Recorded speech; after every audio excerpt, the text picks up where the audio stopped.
और 16 से 20 फरवरी के बीच आयोजित होने वाला Bharat AI impact summit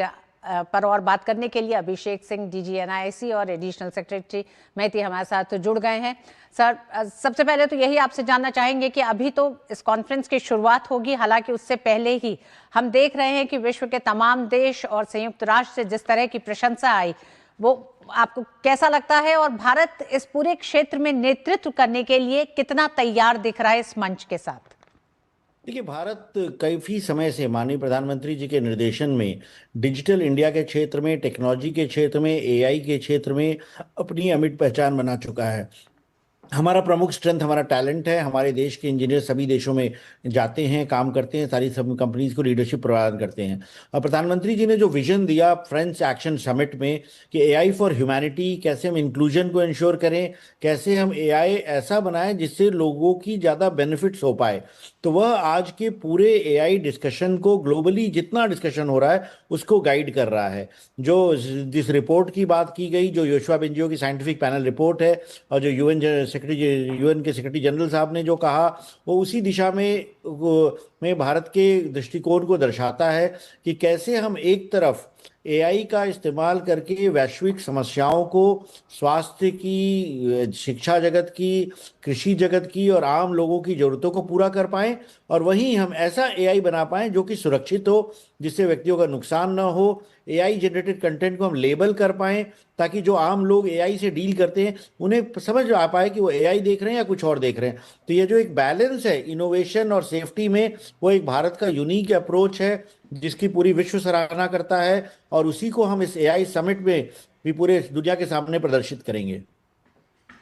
Abhishek Singh ji, AI के इस मंच से पहले आप किस तरह से देखते हैं ये मंच पूरे विश्व के लिए तैयार, और खासकर जिस तरह से हम बात कर रहे हैं एक बैलेंसिंग की भी, क्योंकि इस टेक्नोलॉजी को लेकर, आर्टिफिशियल इंटेलिजेंस को लेकर एक बार फिर माहौल वो ना हो जाए आने वाले समय में या मौजूदा दौर में भी कि विकसित देशों तक तो सब कुछ पहुंच हो सुनिश्चित, लेकिन विकासशील देश और ग्लोबल साउथ के वो देश, वो इससे थोड़े वंचित रह जाए। तो इस मंच को आप किस तरह से देखते हैं, भागीदारी के लिहाज से कैसा देख रहे हैं?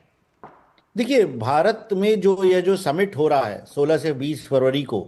यह पहली बार ऐसा कोई समिट ग्लोबल साउथ में हो रहा है, एक डेवलपिंग कंट्री में हो रहा है। इसके पहले के समिट्स यूके में ब्लेचली पार्क में 2023 में, कोरिया में 2024 में, गत वर्ष फ्रांस में हुआ। तो जो भारत में एक और जो अपेक्षा है सारे डेवलपिंग कंट्रीज की, ग्लोबल साउथ की, कि कैसे वो भी टेक्नोलॉजी के इस दौर में, एआई के इस दौर में भागीदार बने, ना कि सिर्फ एआई के यूजर्स बने, बल्कि एआई के डेवलपमेंट, डिप्लॉयमेंट, एआई के गवर्नेंस में उनकी आवाज भी सुनी जाए। तो चूंकि भारत ने डिजिटल टेक्नोलॉजीज में काफी लीडरशिप ली है, पहले भी डिजिटल पब्लिक इंफ्रास्ट्रक्चर का जो नाम कॉइन किया गया वह G20 में, भारत की अध्यक्षता में जब G20 समिट हुआ उसी दौरान हुआ। तो विश्व के तमाम देश, विशेष तौर पे डेवलपिंग कंट्रीज और ग्लोबल साउथ के देश, भारत से जानना चाहते हैं कि एआई को हम डेमोक्रेटाइज कैसे कर सकते हैं, कैसे हम ये सुनिश्चित कर सकते हैं कि एआई सिर्फ चुनिंदा देशों और चुनिंदा कंपनियों के द्वारा न निर्धारित की जाए,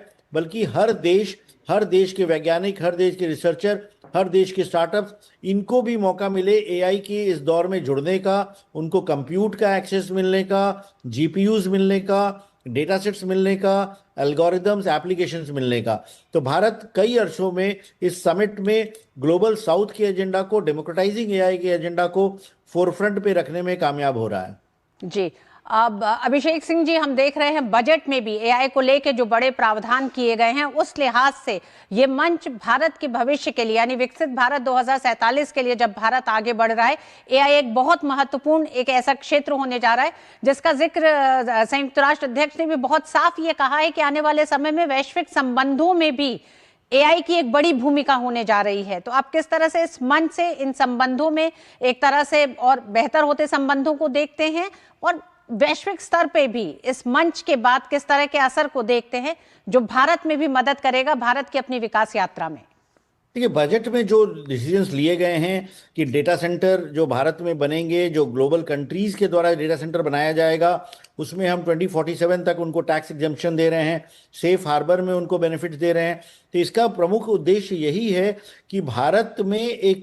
को एक data centre capital of the world, AI influencing capital of the world के रूप में उभारा जा सके। हमारे देश में बिजली प्रचुर मात्रा में अवेलेबल है, रिन्यूएबल एनर्जी में हम विश्व में अग्रणी देशों में से हैं। डेटा सेंटर बनाने की जो कीमत है वो हमारे देश में लगभग आधी है। जब हम कंपेयर करें अमेरिका जैसे देशों से या मिडिल ईस्ट से भी, हमारे देश में बहुत जल्दी समय में डेटा सेंटर तैयार हो जाता है। तो तमाम देशों की जो एआई एप्लीकेशंस हैं, उनकी जो इन्फ्लुएंसिंग है, उसके लिए एआई कंप्यूट की आवश्यकता होती है। तो influencing as a service Bharat प्रदान कर सकता है। और चूंकि हमारे देश में टैलेंट ऑलरेडी है, तो ये टैलेंट और जब डेटा सेंटर के इंफ्रास्ट्रक्चर की कैपेबिलिटी अवेलेबल हो जाएगी, तो हम AI use cases, AI applications, global competency centres, ये सब भी बनाने में सक्षम होंगे। और तमाम देश भारत में निवेश करने के लिए, तमाम कंपनीज भारत में निवेश करने के लिए इच्छुक हैं, जिससे न सिर्फ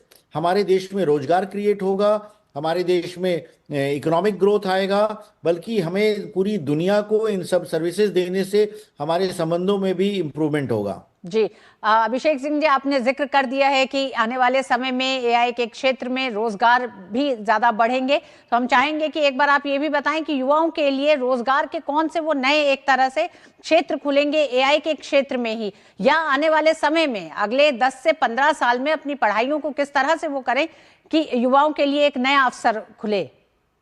देखिए, एआई इकोसिस्टम में, डेटा इकोसिस्टम में बहुत सारे ऐसे जॉब्स नए खुलेंगे जिसमें जिन लोगों को एआई की पारंगता हासिल है उनको अच्छे मौके मिलेंगे, उनको वेतनमान भी अच्छा मिलेगा, उनको अपॉर्चुनिटीज भी अच्छी मिलेंगी। पूरा विश्व देख रहा है किस तरह से एआई ट्रांसफॉर्मेशन इंजीनियर्स की, फॉरवर्ड डिप्लॉयमेंट इंजीनियर्स की, एजेंटिक एआई में एक्सपर्टाइज रखने वालों की, डेटा साइंटिस्ट की, डेटा एनालिस्ट की पूरी आवश्यकता है। तो इसके लिए हर व्यक्ति, चाहे वो कोई भी सब्जेक्ट पढ़ रहा हो, जरूरी ना हो कि इंजीनियरिंग ही कर रहा हो या साइंस पढ़ रहा हो, इवन इकोनॉमिक्स पढ़ने वाले बच्चे या ह्यूमैनिटीज लिबरल आर्ट्स पढ़ने वाले बच्चे या फिर लॉ या मेडिसिन पढ़ने वाले बच्चे, उन सबको आवश्यकता है कि एआई की बेसिक जानकारी हासिल करें, डेटा साइंस के बारे में समझे, डेटा एनालिस्ट के बारे में समझे। तो यह जब कर पाएंगे, और जब आप ग्रेजुएट हो रहे हो, अंडर ग्रेजुएट या किसी भी सब्जेक्ट में हो रहे हो, तो अगर आपके पास एआई की थोड़ी भी नॉलेज है, क्षमता है,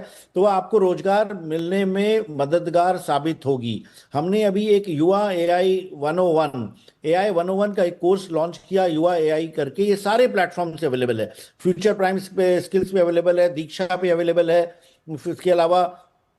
कोर्सेरा पे अवेलेबल है, खान अकेडमी पे अवेलेबल है। तो इस कोर्स को भी 4 घंटे का कोर्स है, सभी बच्चों को करना चाहिए, स्कूली बच्चे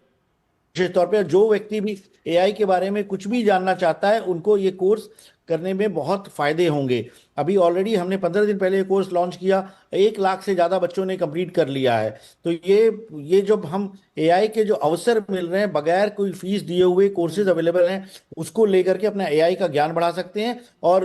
यूनिवर्सिटीज़ और कॉलेजेस भी बच्चों को एआई में ट्रेनिंग देने के लिए भरपूर प्रयास कर रही हैं। इसका सभी लोगों को फ़ायदा उठाना चाहिए, ताकि रोजगार के जो अवसर उपलब्ध हो रहे हैं उसका लोग लाभ उठा पाएं। बहुत बहुत धन्यवाद अभिषेक सिंह जी, हमारे साथ इतनी बड़ी चर्चा करने के लिए, विस्तार से समझाने के लिए एआई के क्षेत्र में भारत